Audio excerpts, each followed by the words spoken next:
Shalom. Sekali lagi, shalom. Selamat malam untuk kita semua. Kita yang ada di rumah, kita tetap semangat memuji Tuhan lewat peribadatan kita pada malam hari ini. Mari kita semua menyiapkan hati kita, menyiapkan diri kita, menyiapkan pikiran kita untuk kita benar-benar masuk ke hadirat Tuhan, untuk kita benar-benar beribadah kepadanya. Karena hari ini, hari yang telah dijadikan Tuhan. Hari ini, mari dengan bertepuk tangan kita pujian ini. Mari kita bersuka. Hari ini hari yang telah dijadikan Tuhan. Mari kita bersuka di dalam Tuhan. Bersuka di dalam Tuhan. Oh, bersuka. Dengan lebih semangat kita pujian ini. Tuhan, mari bersuka, bersuka citalah. Oh, bersuka, bersuka dalam Tuhan. Sekarang bersuka, bersuka citalah.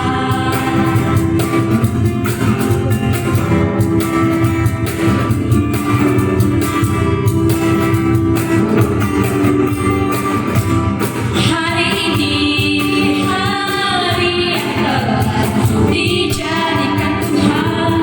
Mari kita bersuka.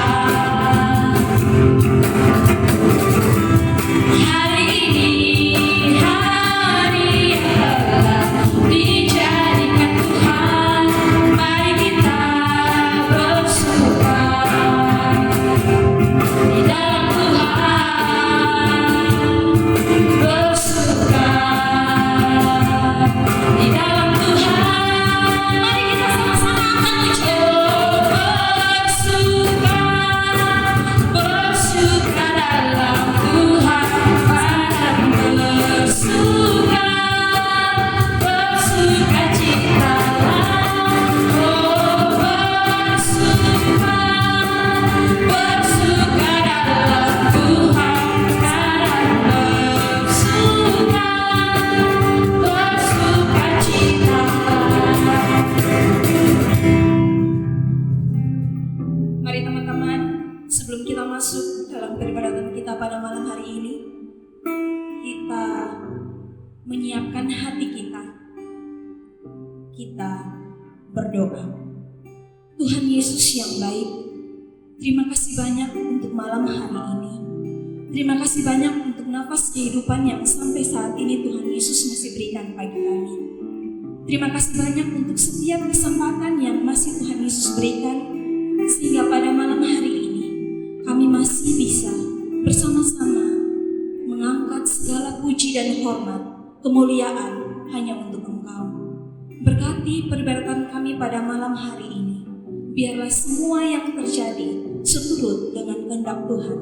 Terima kasih banyak Tuhan Yesus. Ini doa kami. Dan biarlah Tuhan jawab seturut dengan kehendak Tuhan. Terima kasih Tuhan Yesus. Haleluya. Amin. Dalam kehidupan kita, hari lepas hari, dalam setiap aktivitas kita, dalam setiap kehidupan kita, hari lepas hari, kita tidak pernah lepas dari namanya dosa. Kita terus dan terus menyakiti hati sesama, terlebih menyakiti hati Tuhan. Lewat setiap perbuatan kita, lewat setiap perkataan kita dan pikiran kita terus dan terus menyakiti hatinya. Untuk itu, saya mengajak teman-teman semua, mari dengan segala kerendahan hati kita masuk ke hadirat Tuhan. Kita meminta ampun di hadirat Tuhan atas setiap dosa dan kesalahan yang telah kita perbuat. Dan kita hanya berharap bahwa hanya Tuhan yang mampu mengampuni setiap dosa-dosa kita. Mari kita angkat pujian mengampuni.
dosa yang telah kita perbuat telah diampuni Tuhan, dan asalkan kita tidak lagi melakukan hal yang sama yang menyakiti hati Tuhan.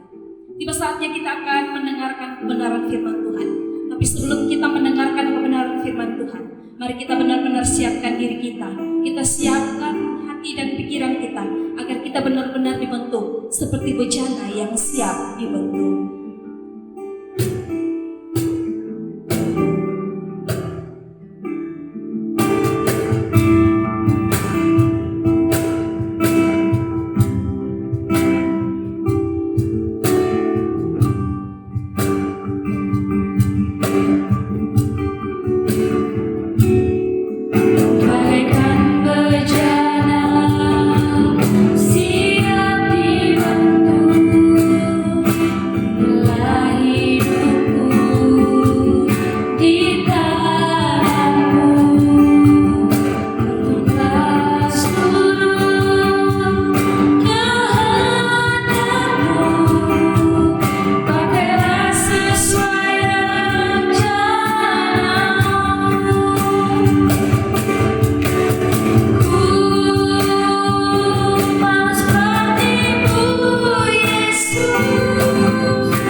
Salam pemuda RMB Silo, Blessing and Blessing.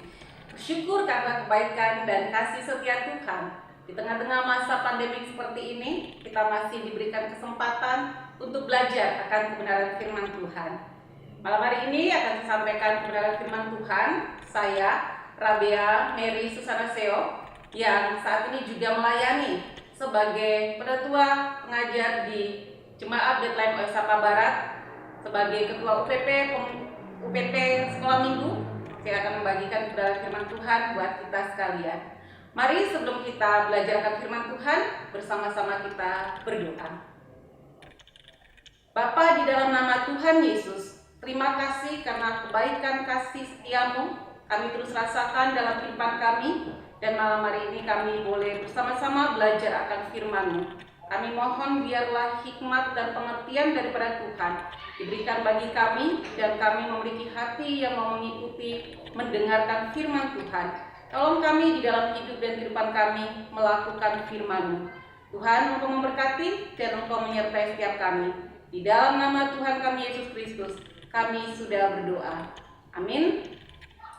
Baik, saat ini kita akan sama-sama belajar firman Tuhan dengan tema pemimpin yang transformasi. Ketika bicara tentang pemimpin yang transformasi, maka kita belajar daripada kehidupan dari Tuhan Yesus sendiri. Firman Tuhan yang mendasari untuk kita semua pada saat ini terambil dari Markus pasal 10 ayat 43 sampai ayat yang ke-45. Demikian firman Tuhan, barang siapa ingin menjadi besar di antara kamu, hendaklah ia menjadi pelayanmu. Dan barang siapa ingin menjadi terkemuka di antara kamu, hendaklah ia menjadi hamba untuk semuanya. Karena anak manusia juga datang bukan untuk dilayani, melainkan untuk melayani dan untuk memberikan nyawanya menjadi tebusan bagi banyak orang. Demikian firman Tuhan bagi kita sekalian. Yang berbahagia ialah setiap kita yang membaca, merenungkan, terlebih yang melakukan firman Tuhan itu di dalam hidup dan kehidupan kita. Saudara-saudari terkasih di dalam Tuhan, di zaman sekarang ini ada begitu banyak orang berusaha untuk mendapatkan kekuasaan, jabatan, dan kedudukan, baik di dalam dunia pekerjaan maupun juga di dalam pelayanan. Beberapa orang merasa harga dirinya menjadi tinggi ketika memiliki jabatan atau kedudukan. Karena itu, demi harga diri dan gengsi pribadi, tak jarang orang melakukan hal-hal yang tidak benar demi sebuah kekuasaan maupun juga kedudukan. Haus atau rakus akan kekuasaan itu bukan suatu hal yang terjadi di dalam dunia ini yang merupakan hal yang memalukan. Banyak orang merasa dengan cara seperti itu mereka bisa mendapatkan apa yang mereka inginkan. Bahkan cara yang dilakukan tidak berbeda jauh dengan cara-cara yang terjadi yang ditawarkan oleh dunia. Dunia menawarkan kalau kau mau mendapatkan kekuasaan, pakailah cara-cara nepotisme dan sebagainya. Hal ini juga dialami oleh murid-murid yang pada saat itu bersama-sama dengan Yesus. Di dalam bagian bacaan kita, Markus pasal 10 ini kita melihat di situ bagaimana murid-murid Yesus pada saat itu datang meminta kepada Yesus, yaitu Yakobus dan juga Yohanes. Mereka meminta supaya mereka mendapatkan kekuasaan, mereka mendapatkan posisi di sebelah kiri dan kanan Yesus. Demi kekuasaan, mereka memanfaatkan kerabatan mereka, memanfaatkan akan kedekatan relasi mereka dengan Yesus. Pikiran yang sangat sempit yang ada pada diri murid-murid ini. Mereka tidak memikirkan orang lain. Yang penting mereka pikirkan adalah diri mereka sendiri. Kisah yang kita baca ini sangat dekat ayatnya menyatakan tentang penderitaan Yesus. Yesus mau menderita pada waktu itu, tetapi murid-muridnya sibuk memikirkan dirinya sendiri. Next slide, kita melihat di sini bahwa di dalam perjalanan Yesus ke Yerusalem, kita nanti bandingkan Markus pasal yang ke-10 ayat yang ke-32, dikatakan bahwa Yesus berjalan di depan murid-muridnya. Hal ini menunjukkan bahwa Yesus seorang pemimpin yang siap menghadapi berbagai risiko maupun kesulitan yang ada di depan. Yesus memberikan teladan sebagai pemimpin yang bertanggung jawab. Berbeda dengan orang-orang sekarang, berbeda dengan pemimpin-pemimpin sekarang, berbeda dengan para anak-anak Tuhan yang sekarang yang ada di dalam pelayanan, yang seringkali ingin dilayani. Tetapi Yesus di dalam bagian ini memberikan satu teladan bahwa dia berjalan di depan. Dia ingin menunjukkan bahwa dia sebagai pemimpin siap menghadapi segala resiko dan bukan untuk dilayani, tetapi melayani. Murid-muridnya merasa cemas dan juga orang-orang yang mengikut dia merasa takut dengan segala hal yang terjadi. Murid-muridnya yang dengan takut dan cemas akan keselamatan mereka sendiri karena khawatir akan bahaya yang akan dihadapi. Mereka pada saat itu tidak memikirkan lagi Yesus. Mereka tidak berpikir apa yang akan dialami oleh Yesus. Yang mereka pikir adalah dirinya sendiri. Namun Yesus sebagai seorang pemimpin, kepemimpinannya yang Yesus tunjukkan berbeda dengan kepemimpinan yang ditawarkan oleh dunia. Kepemimpinan Yesus benar-benar memberikan suatu perubahan besar dan menunjukkan bahwa ia adalah seorang pemimpin yang transformasi, pemimpin sejati yang tidak memikirkan diri sendiri. Sebagai seorang pemimpin, ia bertanggung jawab dengan orang-orang yang dipimpinnya. Bahkan Yesus menunjukkan kepemimpinan yang melayani. Ini satu contoh yang baik. Yesus sebagai pemimpin, dia tidak menunjukkan bahwa dia harus dilayani, tapi dia menunjukkan sikap sebagai seorang pemimpin yang melayani. Dunia mengatakan bahwa seorang pemimpin adalah bos, tetapi Yesus katakan bahwa menjadi pemimpin berarti menjadi hamba. Seorang penulis dan juga seorang yang sangat terkenal di dalam dunia teolog bernama Henry Nouwen berpendapat bahwa gerak kepemimpinan Kristen bukanlah gerak naik, melainkan gerak turun yang membawa sampai ke salib.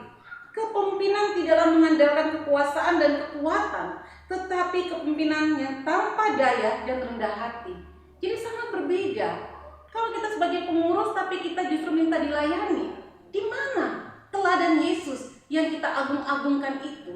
Justru seharusnya kita sebagai pengurus, kita sebagai orang-orang yang sudah dimenangkan ataupun juga diselamatkan di dalam Kristus Yesus, harusnya memiliki sikap melayani. Ini yang dikatakan oleh Henry Nouwen, bahwa gerak kepemimpinan daripada kekristenan, Kristiani adalah gerak turun, di mana Kristus turun sampai mati di kayu salib.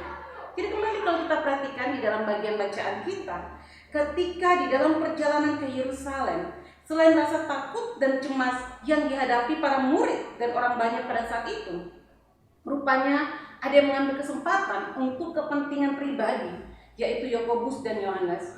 Mereka tidak memikirkan apa yang Yesus katakan mengenai penderitaan yang akan Yesus alami, namun mereka hanya memikirkan bagaimana diri mereka sendiri, bagaimana caranya untuk mendapatkan posisi yang bagus ketika Yesus menjadi raja dalam kerajaannya.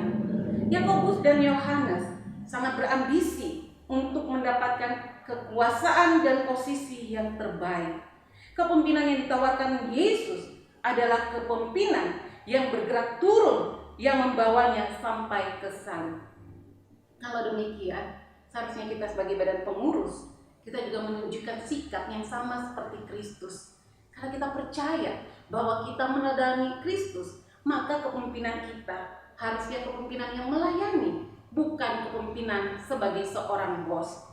Berbeda dengan kepemimpinan yang seringkali kita lihat, bahwa dunia selalu mengatakan seorang pemimpin harus dilayani, seorang pemimpin harus jadi bos.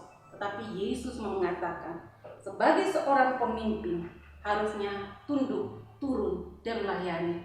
Bagaimana di dalam masa pandemi ini? Adakah hati kita yang mau terlibat kembali mengerjakan pelayanan, mendatangi teman-teman pemuda kita yang mungkin sekarang ada di dalam keputusasaan? Apakah di antara kita sebagai badan pengurus ada yang masih mendoakan teman-temannya, sahabat-sahabat di dalam persekutuan? Berapa banyak dari kita yang menanyakan kabar mereka? Atau justru kita yang meminta supaya teman-teman kita datang menanyakan kabar kita? Mari kita belajar daripada kepemimpinan yang Yesus tawarkan. Kepemimpinan seorang hamba, kepemimpinan yang melayani, kepemimpinan yang turun, bukan yang naik. Sebagai seorang pengurus di dalam masa pandemi ini, mari kita ambil kesempatan ini sebagai wujud kita menerapkan akan kasih Kristus, sebagai wujud kita meneladani Kristus dengan kita datang kepada setiap teman-teman kita, menanyakan kabar mereka, melayani mereka, berdoa bersama-sama dengan mereka, peduli terhadap mereka yang mengalami kesulitan di masa-masa ini. Jangan berdiam. Kondisi yang ada sekarang membuat kita mungkin terlena, membuat kita kaget. Tetapi Yesus sedang mengajarkan kepada kita, di dalam kondisi apapun, sebagai seorang pengurus, mari kita datang untuk tetap melayani sesama kita.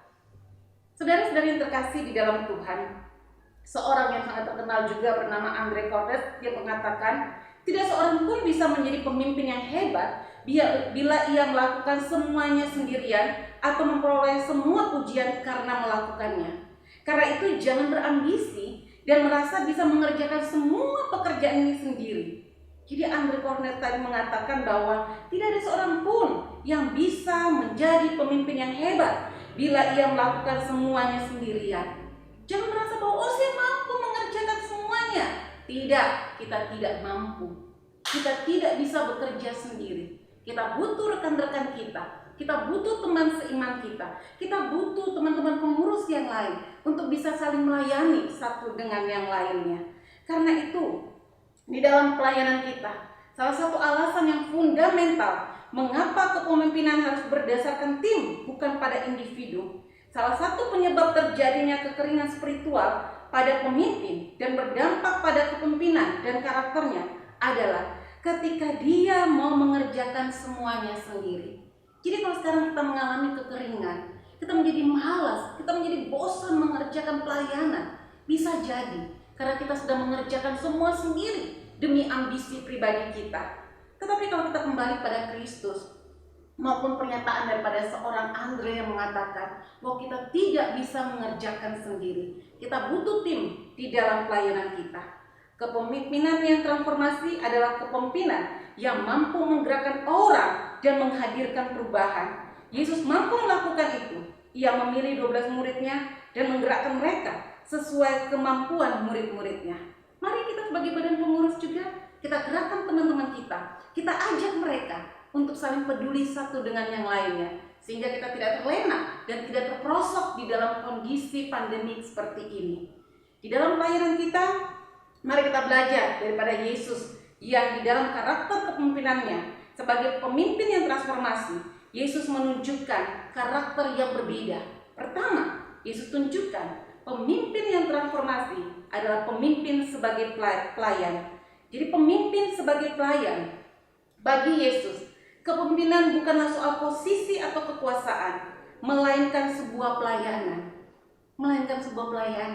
Berarti kalau saudara dan saya mengerjakan pelayanan ini, itu menunjukkan bahwa kita memiliki karakter sebagai seorang pemimpin yang transformasi. Kekuasaan dipenuhi sebagai partisipasi, keikutsertaan, dan pelayanan. Bukankah berorientasi pada diri sendiri dan keinginan menjadi terbesar, terkemuka, dan dilayani, melainkan bertolak dari kesadaran dan kesediaan penuh untuk membaktikan hidup bagi orang lain, sekalipun konsekuensinya berat. Jadi kalau pemimpin hanya berorientasi pada diri sendiri, tapi seorang pelayan adalah orang yang memikirkan akan orang lain, tidak memikirkan dirinya sendiri. Konsekuensinya berat, bahkan ada tanggung jawab yang diberikan. Tetapi kalau kita mengikuti karakteristik pemimpin yang transformasi daripada Kristus, maka pemimpin itu adalah pelayan. Jangan hidup di dalam zona nyaman, keluar dari zona nyamanmu. Belajar untuk melihat sekelilingmu. Sebagai pemimpin, kita harusnya menunjukkan sikap sebagai seorang pelayan, tidak berdiam diri. Mari kita sama-sama keluar dari zona nyaman kita. Tinggalkan kekuasaan kita, harga diri kita, rasa gengsi kita, bahkan kepentingan diri sendiri. Tinggalkan semua itu. Karena sebagai seorang pemimpin, harus ada perubahan yang terjadi dalam hidupnya. Belajar untuk turun dan melayani, mengambil sikap seorang hamba. Itu yang dilakukan oleh Yesus di dalam kepemimpinannya. Karakteristik kepemimpinan Yesus sebagai pelayan dinampakkan di dalam bentuk pelayanan, dukungan, dan pemberdayaan. Ketika Yesus dikatakan bahwa dia membasuh kaki murid-muridnya dengan merendahkan diri, turun ke bawah, sangat rendah hati, dia membasuh kaki murid-muridnya. Dikatakan di dalam Yohanes 13 ayat 14, "Jikalau aku membasuh kakimu, aku yang adalah Tuhan dan gurumu, maka kamu pun wajib saling membasuh kakimu, sebab aku telah memberikan suatu teladan kepada kamu, supaya kamu jangan berbuat sama seperti yang telah kuperbuat kepadamu. Maka berbahagialah kamu jika kamu melakukannya." Ini satu bagian yang Yesus tunjukkan. Next slide, kita melihat bahwa memberikan teladan merupakan cara transformasi yang efektif, sehingga para pengikut dapat melihat langsung perilaku apa yang dibuat oleh pemimpin, yang mendorong mereka untuk mengikuti jejak, memiliki keserupaan, dan juga membangun komitmen. Transformasi kepemimpinan Yesus tidak ditempuh dengan jalan paksaan dan indoktrinasi, melainkan melalui keteladanan, bimbingan, pengajaran, dan apresiasi. Karena itu, mari kita belajar seperti teladan Yesus. Sebagai pemimpin yang transformasi, dia menunjukkan keteladanan. Seorang John Maxwell mengatakan, mengidentifikasikan 5 prinsip sebagai pemimpin untuk dapat menunjukkan keteladanan.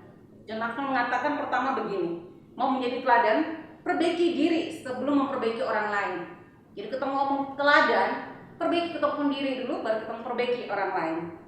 Yang kedua, memperbaiki diri lebih banyak daripada orang lain.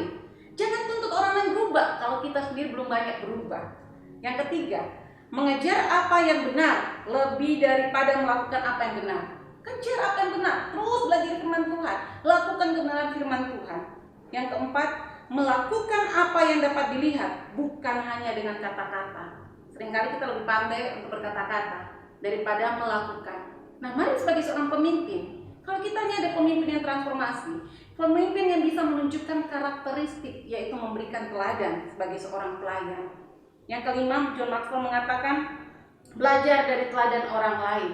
Kita punya banyak senior-senior yang memiliki teladan yang luar biasa, yang terus melayani, bahkan sampai hari ini tetap ada di dalam pelayanan. Mereka sudah menunjukkan keteladanan hidup mereka sebagai pengikut Kristus.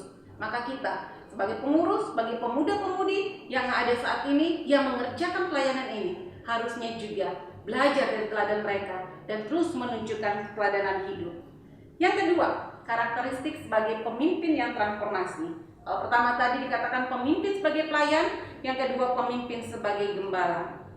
Dikatakan di dalam Mazmur 23, Tuhan adalah gembalaku, takkan kekurangan aku. Sumber inspirasi seorang pemimpin sebagai gembala adalah Tuhan sendiri. Sebagai gembala, Tuhan Yesus rela memberikan segala sesuatu yang dibutuhkan oleh umatnya sebagai domba-dombanya. Karakteristik kepemimpinan Yesus sebagai gembala dinampakkan di dalam kepedulian, keberanian, dan tuntutan. Bagi pemimpin gembala, perhatian ditujukan kepada pribadi, jiwa, bukan hasil dan keuntungan. Jadi mari, sebagai pemimpin kita, kepemimpinan Yesus berpusat pada pribadi manusia, menjaga para anggota dan menginginkan mereka berkembang dan berhasil. Jadi mari, kita datang melayani teman-teman kita, datang dekati mereka. Bukan berapa banyak jumlah yang hadir di dalam persekutuan, tetapi berapa banyak jumlah yang hidupnya berkualitas secara rohani. Sebagai pemimpin, sebagai pengurus, sebagai anak-anak yang mengasihi Tuhan, sebagai pemuda-pemudi yang sudah diselamatkan di dalam Kristus Yesus, berapa banyak jiwa yang datang kepada Tuhan, yang kita bawa pada Kristus. Sebagai gembala, mari kita datang, tuntun mereka, teman-teman kita yang belum berjumpa secara pribadi dengan Kristus. Kita datang dan tuntun mereka pada Kristus. Pemimpin sebagai gembala didorong oleh semangat cinta kasih, sehingga ia akan membangun relasi yang baik dengan domba-dombanya. Jadi bukan karena paksaan, bukan karena kita ini jabatan sebagai pengurus, tidak. Tapi karena cinta kasih, karena Kristus sudah mengasihi engkau dan saya. Maka sekarang ini juga kasih yang daripada Kristus itu kita bagikan kepada sesama kita.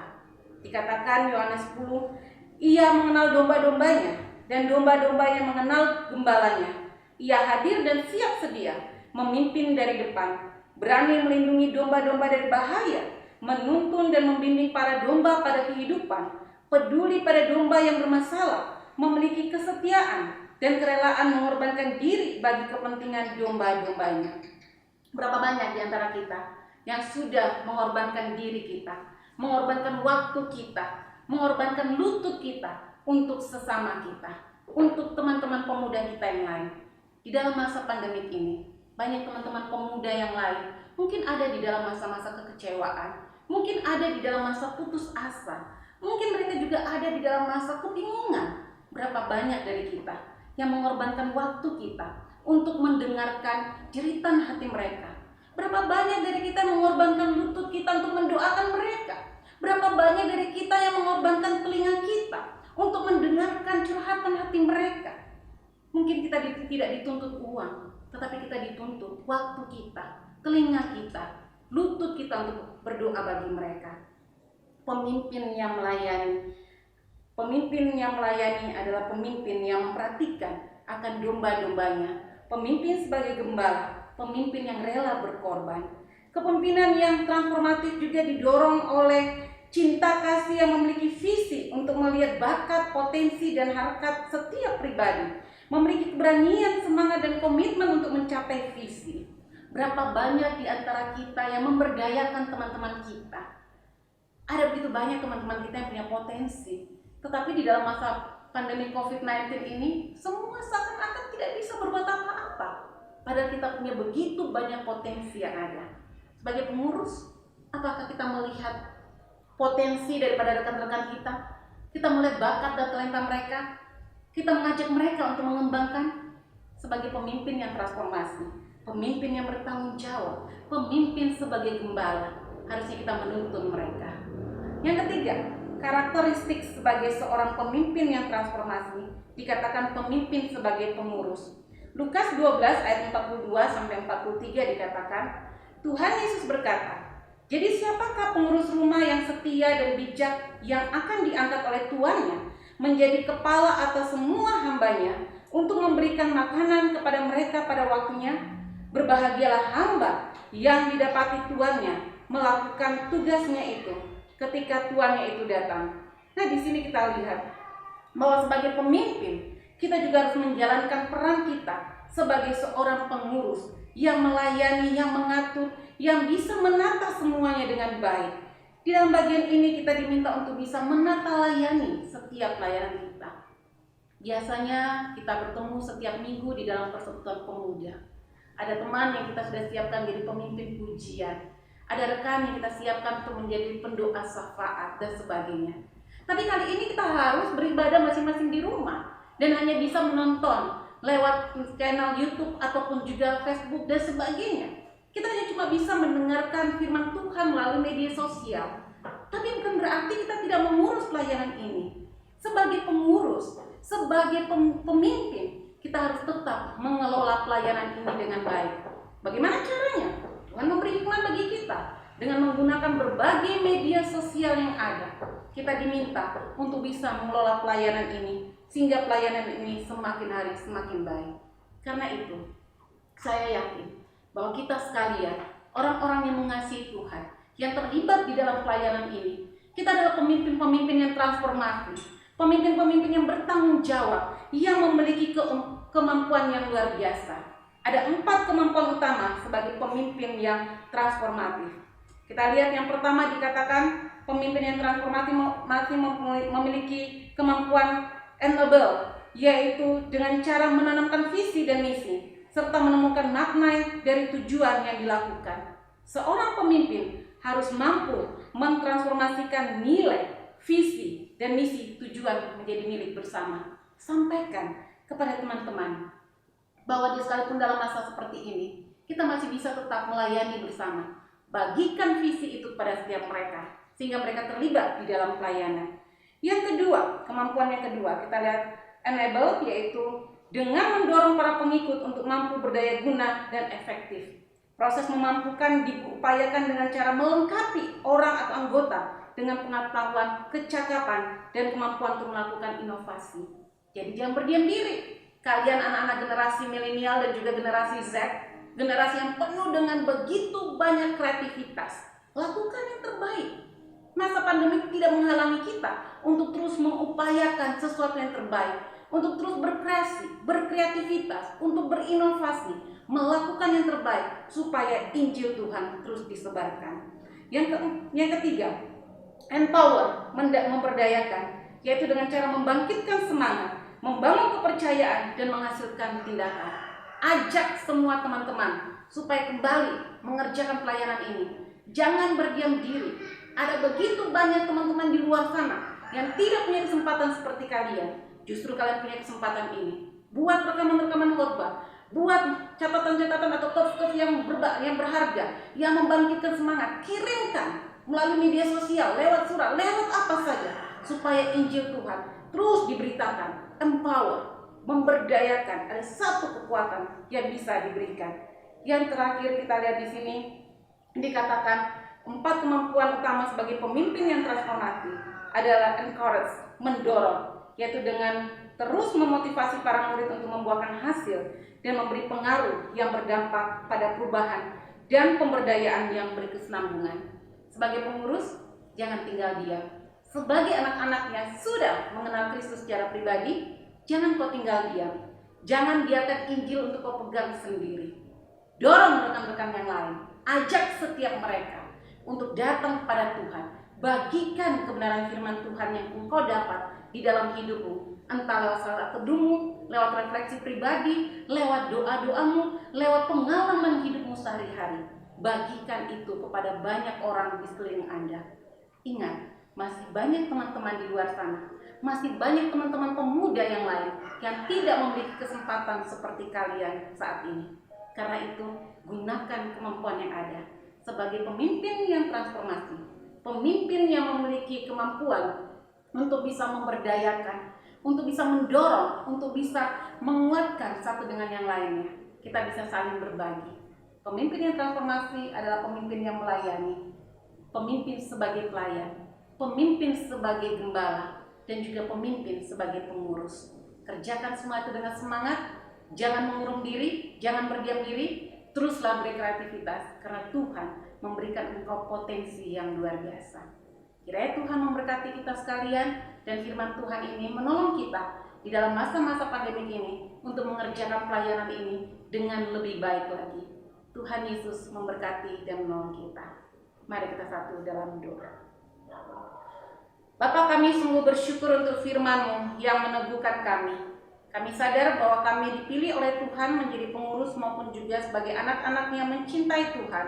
Kami diberi tanggung jawab untuk mengelola pelayanan ini dengan baik. Kami diberi kepercayaan untuk membawa satu perubahan bagi pelayanan ini di tengah-tengah masa pandemik ini. Tolong kami supaya kami tidak berdiam diri saja, tapi kami boleh mengembangkan segala kreativitas kami. Kami bertanggung jawab untuk mengelola pelayanan ini dengan baik, dan kami tetap setia mengerjakan pelayanan di tengah-tengah kondisi yang sulit saat ini. Tuhan yang akan terus memberkati kami dan menolong setiap kami. Hanya di dalam nama Tuhan kami Yesus Kristus kami sudah berdoa.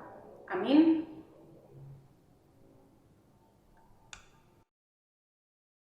Kita telah selesai mendengarkan kebenaran firman Tuhan, dan biarlah kebenaran firman Tuhan yang telah kita dengar tidak berlalu begitu saja, tetapi kita mampu melakukannya dalam kehidupan kita hari lepas hari. Kita akan masuk dalam doa syafaat. Sebelum kita berdoa, ada beban-beban doa yang akan saya sampaikan. Yang pertama, kita berdoa untuk ibadat kita pada malam hari ini yang telah berjalan sampai saat ini. Kita juga berdoa untuk negeri kita, terkhususnya Kota Kupang, dalam masa-masa pandemi COVID-19 yang telah terjadi saat ini. Dan biarlah Tuhan terus memulihkan dunia ini, terkhususnya Kota Kupang ini, sehingga kita tetap ada dalam naungan Tuhan. Yang ketiga, kita berdoa untuk gereja ini. Yang keempat, kita berdoa untuk setiap pergumulan kehidupan pribadi kita lepas pribadi, dalam setiap pekerjaan kita, pendidikan kita, dalam setiap kehidupan kita bersama dengan orang tua dan pergumulan pribadi kita. Yang kelima, kita berdoa untuk teman-teman yang sedang sakit saat ini, terkhususnya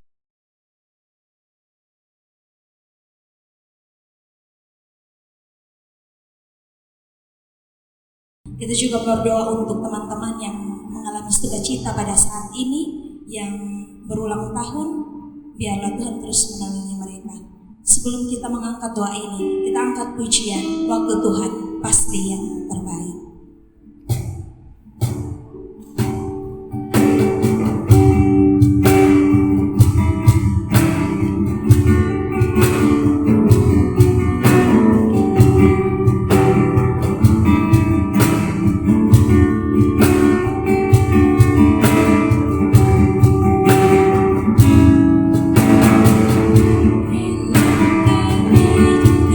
Sesuatu terjadi.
penyertaan Tuhan dalam kehidupan kami. Pada saat ini Tuhan, dengan segala kerendahan hati kami datang ke hadirat Tuhan. Kami mengaku setiap dosa dan kesalahan yang telah kami perbuat. Dan biarlah kasih dengan karunia daripada Tuhan, Tuhan mau mengampuni kami, sehingga kami layak di hadapan Tuhan. Dengan segala pergumulan kehidupan kami naikkan kehadirat-Mu Tuhan. Berkati kami semua yang ada di tempat ini, bahkan setiap teman-teman yang beribadah di rumah. Biarlah kasih karunia Tuhan terus menyertai dalam setiap peribadatan di rumah-rumah, bahkan setiap aktivitas yang akan kami lakukan. Terima kasih banyak Tuhan Yesus untuk peribadatan yang telah berjalan sampai saat ini. Terima kasih untuk setiap tuntunan dan kasih Tuhan, sehingga kami bisa sampai pada saat ini. Berkati setiap kami, biarlah ibadah ini tidak menjadi sia-sia di hadapan-Mu. Terima kasih banyak Tuhan Yesus. Kami membawa setiap pergumulan kami ke hadirat Tuhan. Kami mau berdoa untuk gereja ini, gereja Silo ini Tuhan, dalam setiap aktivitas yang terjadi di dalamnya. Biarlah Tuhan terus menyertai, Tuhan Yesus terus membimbing ketiga pendeta yang ada, bahkan sampai pada majelis, wasder, dan semua yang ada di dalamnya. Kiranya Tuhan Yesus terus memberkati. Tuhan yang baik, terima kasih banyak. Kami juga mau berdoa untuk negeri ini Tuhan, terkhususnya Tuhan Kota Kupang ini, dalam masa-masa sulit saat ini, pandemi COVID-19 yang ada saat ini. Tuhan Yesus tolong kami, berikan kami kekuatan, berikan kami akal budi dan hikmat, sehingga kami mampu menjalani kehidupan kami ini dengan rasa bersyukur dan tahu menghargai setiap apa yang telah Tuhan Yesus berikan pada kami. Dan biarlah setiap orang-orang yang telah terinfeksi, Tuhan Yesus tolong menjaga melindungi mereka, berikan mereka kesembuhan, dan biarlah kasih karunia Tuhan menyertai mereka, keluarga mereka, sampai pada akhirnya Tuhan Yesus pun yang akan memulihkan mereka. Berkati kami semua Tuhan, berkati perawat, berkati setiap orang-orang yang menjadi garda terdepan untuk bersama-sama menanggulangi akan pandemi ini Tuhan. Kiranya Tuhan Yesus memberikan mereka kekuatan juga, sehingga mereka mampu menjalani setiap dengan takut akan Engkau dan benar-benar bertanggung jawab di hadapan Tuhan. Terima kasih banyak Tuhan Yesus. Kami mau berdoa untuk pergumulan pribadi kami lepas pribadi, bahkan pergumulan pemuda di tempat ini.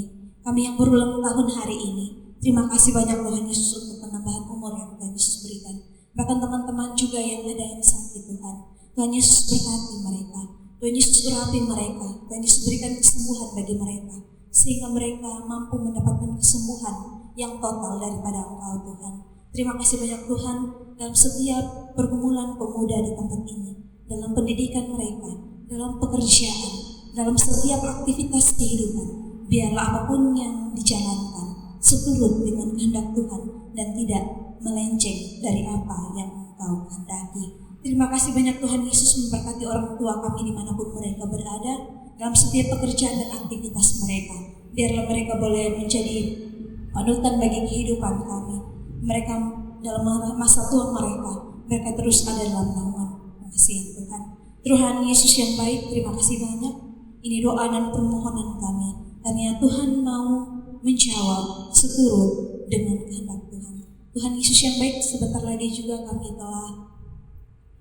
akan menyelesaikan ibadah kami pada malam hari ini.